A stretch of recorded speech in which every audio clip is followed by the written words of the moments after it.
வணக்கம். தத்து கொடுக்கறது அப்படின்னு ஒரு விஷயத்த சொல்லுவாங்க.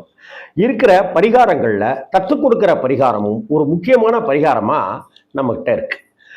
ஜோதிடத்துல அந்த பையனுக்கு ஜாதகம் பார்க்கும்போது அந்த பையனுக்கோ அதாவது அந்த குழந்தைக்கு ஏதாவது ஒரு நோய் தீராத நோய் வந்துட்டு இருக்கு அப்படின்னாலோ அந்த குழந்தையினுடைய ஆயுசு கெட்டியாக இல்லை அப்படிங்கிறதுனாலயோ அல்லது அந்த குழந்தை பிறந்த நேரப்படி பார்த்தாக்க அந்த தாய் தகப்பனுக்கு உண்டான ஆரோக்கியம் குறைபாடோட இருக்கும், தொழிலில் அபிவிருத்தி இருக்காது, குடும்பம் மந்தமான நிலையிலேயே இருக்கும் அப்படின்னு பல காரணங்களால இந்த குழந்தையை தத்து கொடுக்கறது அப்படின்னு ஒன்று இருக்கும்.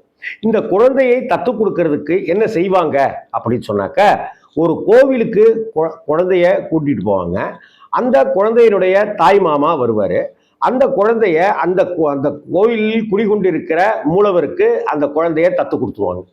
அப்படி குழந்தைய தத்து கொடுத்துட்டு அன்னைக்கு சாயந்தரம் வரைக்க அந்த குழந்தை அங்கேயே வச்சிருப்பாங்க. இல்லாட்டினா வேற எங்கேயாவது போயிட்டு திரும்ப சாயந்தரம் வந்துட்டு திரும்ப அந்த குழந்தைய திரும்ப வீட்டுக்கு எடுத்துட்டு போயிடுவாங்க. இது மாதிரி திருச்சி மாவட்டத்தை ஒட்டி இருக்கிற பகுதிகளிலையும் சரி, புதுக்கோட்டை, காரைக்குடி, சிவகங்கை, திருப்பத்தூர், முதுகுளத்தூர், ராமநாதபுரம், பரமக்குடி, மதுரை பக்கம் இருக்கிற பல கோவில்களில் இந்த தத்து கொடுக்கிற வழக்கம் அப்படின்னு இருக்கு. ஸ்வீகாரம் அப்படின்னு சொல்லுவாங்க. இந்த தத்து கொடுக்கிற பழக்கம் கீரனூர், என்னுடைய மனைவி பிறந்த ஊர். அந்த கீரனூர்ல உத்தமநாதர் கோவில் அப்படின்னு இருக்கு.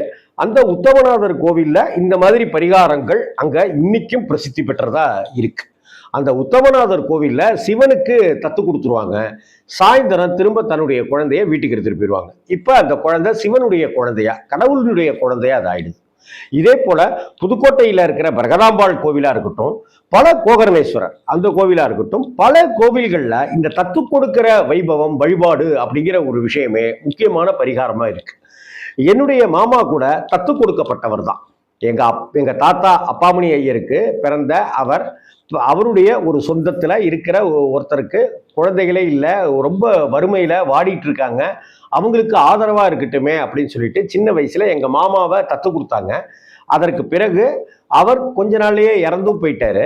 அப்படி இறந்து போன பிற்பாடு எங்க மாமாவை தத்து கொடுத்த வீட்டுல பாத்துக்கிறதுக்கு ஆள் கிடையாது. உடனடியாக எங்க தாத்தாவே திரும்ப தன்னுடைய பையனான எங்க மாமாவை கூட்டிட்டு வந்துட்டாரு. அதற்கு பிறகு என்ன ஆயிடுச்சுனாக்கா, எங்க தாத்தாவுடைய கோத்திரம் அப்படிங்கிறது வேறவாகவும், எங்க மாமா தத்து கொடுத்து போயிட்டு வந்தார் இல்லையா, அதனால அந்த கோத்திரம் வேற அப்படிங்கிறதாகவும் இது ஆயிடுச்சு. தத்து கொடுக்கறது அப்படிங்கிறது செட்டி மக்கள் பகுதியில, நகரத்தார் பகுதியில நகரத்தார் மக்கள் கிட்ட இருக்கிற மிக முக்கியமான விஷயம் இது. சொத்து கைமீறி போயிடக்கூடாது, நம்ம சொத்துக்கு வாரிசே இல்லை அப்படிங்கிற பல காரணங்களால நகரத்தார் பெருமக்கள் இந்த தத்து கொடுக்கிற விஷயத்த வழக்கமாவே வச்சிட்டு இருந்தாங்க.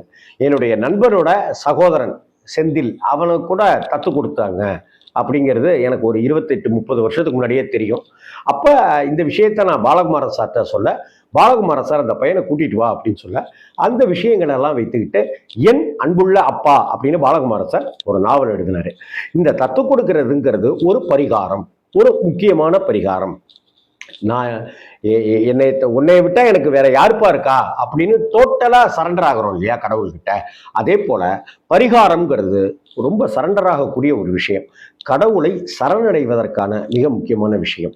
அதனால எந்த பரிகாரம் ஜோதிடர் சொல்லி நீங்க செஞ்சாலும் சரி, அல்லது எந்த ஒரு பரிகாரத்தை நீங்களே எடுத்துக்கிட்டு உங்களுடைய மன திருப்திக்காகவோ ஆத்ம திருப்திக்காகவோ செய்யறதா இருந்தாலும் சரி, அதை முறைப்படி நியமத்தோடு இந்த பரிகாரங்களை செய்யுங்கள். உங்கள் குழந்தையும் நல்லா இருக்கும், நீங்களும் வளமோடு வாழ்வீர்கள் அப்படிங்கிறது தான் முக்கியமான விஷயம். வணக்கம்.